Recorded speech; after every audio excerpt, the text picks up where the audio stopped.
Yay, I just had my first fibromyalgia clinic appointment since the beginning of February, I think.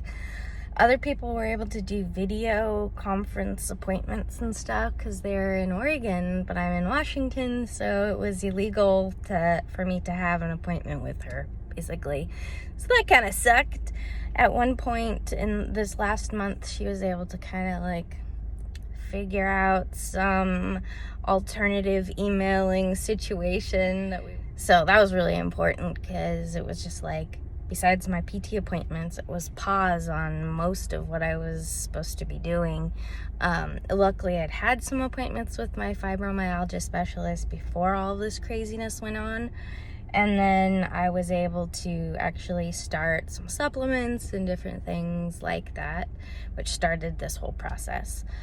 But there are some big, huge diagnoses that will be coming up, and this treatment trial we're starting, and I started already actually this last month, and all these different things that are going on that are really exciting, that actually start to explain things a lot more than my diagnoses that I have currently. It's not like trading them out, it's just adding more onto it, which makes sense because it's never been the full picture of what's going on with me, the few actual diagnoses that I have. MSID, which is multiple systemic infectious disease syndrome, which can encompass parasites, fungal infections like mold, candida, bacterial infections. And I have a long history of having various parasites, having candida, reoccurring Epstein-Barr virus. My doctor had me fill out this checklist. If you score 46 or more, you have a high probability of having MSID sort of infection going on. And I scored 114.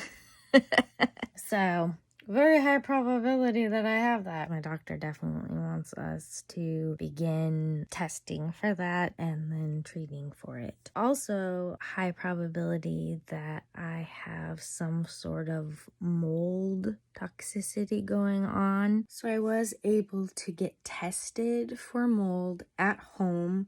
I'm just waiting for the results. I have a histamine intolerance. I have high sensitivity to a whole plethora of things. It's thought that I probably have something called MCAS, mast cell activation syndrome. There's a whole article about it that the doctor had me read, and I read it to my mom, and I read it to those closest to me, and everybody was just like, oh my God, that is your life. Yes, that makes sense. Everything seems to make sense now. The thing about MCAS is histamine intolerance has a lot to do with it.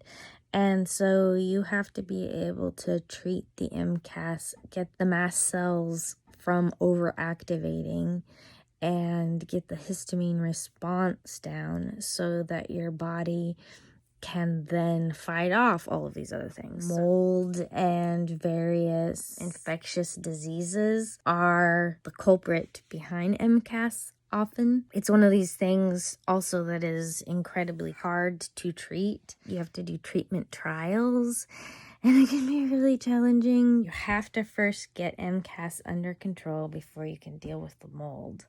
And you have to deal with the mold before you can deal with any of the other infectious disease, parasites, Epstein-Barr, all of that stuff. So it's like crazy complex. We knew that this wasn't going to be any sort of quick fix, that this was going to take some time. It's going to be a process of figuring out what works best for me and what doesn't. So I just wanted to make this little update, and yay, I'm finally seeing my fibromyalgia specialist again. Hey, thank you everybody.